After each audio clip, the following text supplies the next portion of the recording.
We live? All right. I think we can get started then, if everybody's ready. Everybody ready? Ready. You all ready? Yeah! Okay. My lords, my ladies, good gentles of Staffordshire, we are the Order of the Marshal, and I am Sir Edward. I am Sir Nathan. Sir James. Scott. H. Jamie. Sir Aiden. Squire Christopher. I'm Paige Isaiah. And I am Sir Jason. And once again, we are the Order of the Marshal. We are an organization that has been founded upon the noble virtues of chivalry and charity. And in keeping with these virtues, we have chosen to donate all of our proceeds for the entire season to the Make-A-Wish Foundation, which does wonderful things for children. Yes, let's hear it for the Make-A-Wish Foundation, yes. They do wonderful things for seriously and terminally ill children. Our fighters out here do not get paid, so that every single dollar of our proceeds will go to the charity. And in keeping with this, at the end of the demonstration, our young volunteers here will come forward with the offering helmet. If you would like to join us in this most noble charity, we would be forever grateful. And once again, every single dollar goes to them. So before we get started, I'm going to talk a little bit about what you're about to see. We're going to have a demonstration of actual medieval combat based on medieval techniques that were written down by period masters in medieval Germany. This is a martial art that covers a wide range of weapons, from as large as spears and poleaxes, down through swords, and even much smaller, such as daggers, or even completely unarmed. However, we consider the longsword to be the best teaching weapon in the system. We think of it this way because it's right in the middle. It's a weapon that's middle in size. It's designed for use with two hands primarily, but it's also still light enough that you can use it with just one, usually temporarily before returning to two. Now, before we get started with this, let me ask you a very important question. Anybody who's seen our show before will already know the answer, and it's fairly obvious, but I'm going to ask it anyway. What do you think is the primary goal in a sword fight? What is rule number one? Not you, sit down. Don't die, yes, yes. We get a lot of great answers like, make sure you put the pointy end in the other guy. Yeah, that kind of helps. Or make sure you kill him first so you can rifle through his stuff and take his things. Yeah, we like that too. But no, the most important thing is to remember to survive. You must live to fight another day. And this sounds obvious, but we have to remember it for several reasons. One of which is that as modern practitioners, we're using blunted weapons and safety equipment, so our lives are probably not on the line while we're doing this, and that will change how the techniques work. Much of what was written down by the period masters relies on a certain pain or fear response from your opponent, and if it's not there, the techniques may not work the same or at all, depending on what the situation is. But secondly, and most importantly, is you want to survive. You don't want to die, right? So all of the techniques are designed to attack your opponent in such a way that keeps yourself safe. You want to keep yourself alive. In fact, this is the way we get the word fencing as it applies to the use of the sword. It comes from the word defense. You would say that you were defensing with the sword, and it was simply shortened later to fencing. And this is also important. Let me make another point of this. If I strike my opponent and I kill him, but he strikes me back at exactly the same moment and we both die, did I win that fight? No, I don't think so. And if I strike my opponent and I kill him, but in his dying moment, he manages to wound me in such a way that I die from my injuries days or weeks later, did I win that fight either? No, I don't think so. So we really need to try to keep ourselves safe and stay alive while we're doing this sort of fighting. So before we get on to the actual fights, we're going to talk a little bit about how the system works, why we do the things we do, and why it looks very different than what you're used to in movies and television. Now let's say he and I are fighting each other. Let's step this way a little bit more in the center. Now during a fight, our swords might come together in the middle. This happens a lot in a sword fight. But what would happen here in a movie? We would probably stop to have a conversation maybe, or just really push on each other really hard, just yeah. We don't want to spend any time doing this. Any time that we're wasting in the middle, pushing on each other's weapons, is time that the opponent can change what they're doing and take you by surprise and do something completely else, something completely different. So if he's pushing really hard on my sword, all I have to do is let him slide off and I hit him. Fight's over. That's a great outcome for me, but not so good for him. And likewise, I'm equally at risk of this. If we're both sitting there pushing, we're giving our opponent a chance to do something else. So instead, when our swords come together, we have to make a very quick decision about what is going to happen here. Very quick decision based on how much pressure we're receiving from the opponent and the positioning of the weapons, and make a decision about what to do. So if he's giving me a lot of pressure, I let him slide off and I hit him, just as I showed you.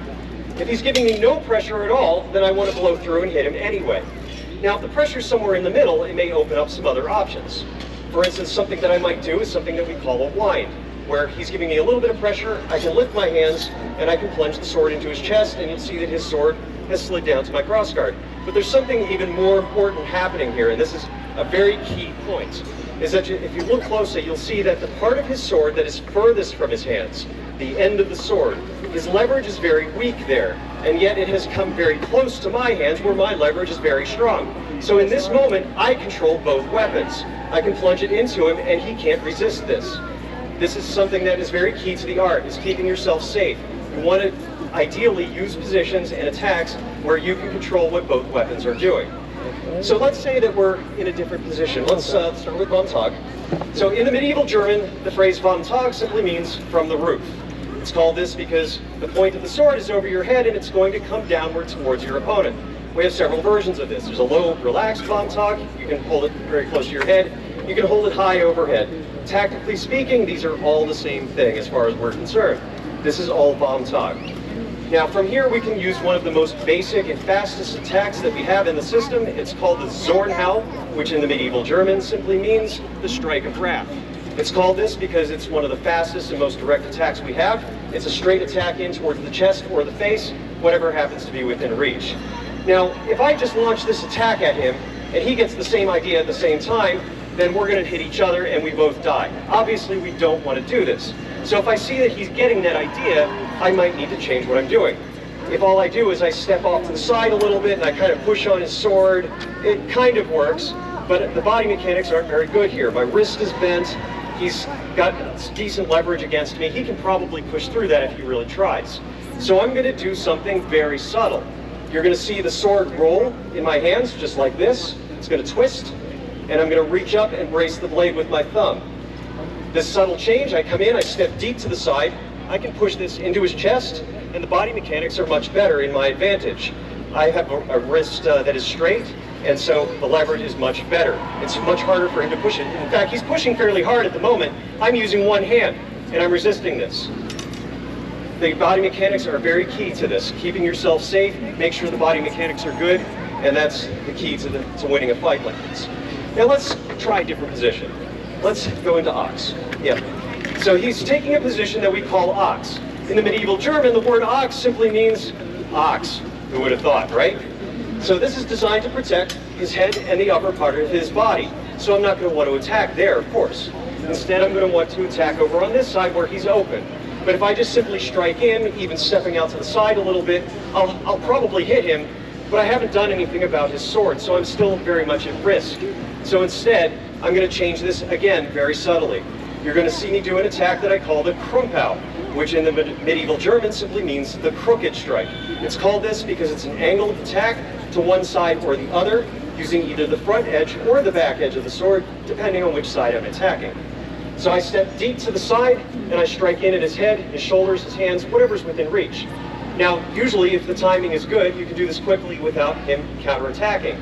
But if I'm less confident of the timing, or if I'm a little too far away to hit him directly, I may want to deal with the sword first. So instead, what I'm going to do is you're going to see the same attack executed twice. I'm going to attack once to the left, once to the right. That quickly, the fight can be over. I'm striking him, and his sword is moving away from me as we do this. Now, before we get into the actual fights, I want to show one more thing, and that's how you might deal with a situation where you don't want to kill your opponent. In such a situation, the other person might be someone who's wealthy or very important, and for whatever reason, you don't want them to die. Now, oh, you're wealthy and important. You're enjoying that, aren't you? I like money. He likes money, yeah.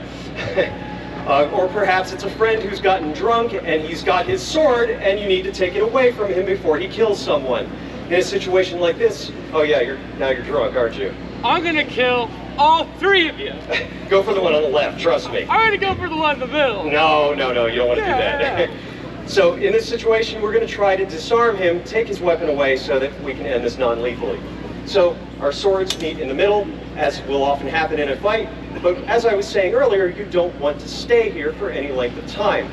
But however, in his situation, perhaps he's less experienced, or if he is drunk, he might hesitate here just a little bit longer than he should, and it gives me a chance to do something. So I can reach up and grab both swords. Now, this looks a little dangerous, doesn't it? I'm reaching up and grabbing these weapons with my left hand, but this can be done without cutting your hand open for several reasons. Probably the most important is that you can learn to apply pressure to the sides of the blade without sliding your hand on the sword, and therefore not slicing your hand open. But secondly, if we're using our swords, we might very well have our gloves on as well. That will also help. And thirdly, depending on the time and place, some of these swords were not very sharp in the middle. For a very simple reason. This part of the weapon is expecting to strike against other weapons. The outer third of the blade is where you're expecting to strike your opponents, and it's more likely to be highly sharpened there. There might be less of an edge applied in the middle. Some swords were even completely blunted in the middle, specifically for gripping there, so that you can use the weapon in a fashion that we call half swording, which shortens it up into almost like a small spear for fighting at much closer range. So for all of these reasons, we can come in, I can grab both swords, I shoot my hand under his, and with the circular motion, I wrench the sword out of his hands, I step back, and I point them both at him so that he does not run onto me. Yeah, that'd be a little stupid. So, okay, wait a minute, let me get this straight. So, you're wealthy. Yeah. You're drunk. Uh-huh. And you're also stupid. I'm a politician. Yeah, so maybe he has to die now, right? All right, we're going to just take a moment to get our gear ready here. I think we're ready to move on to the fight. So you ready to see fights? Hell yeah!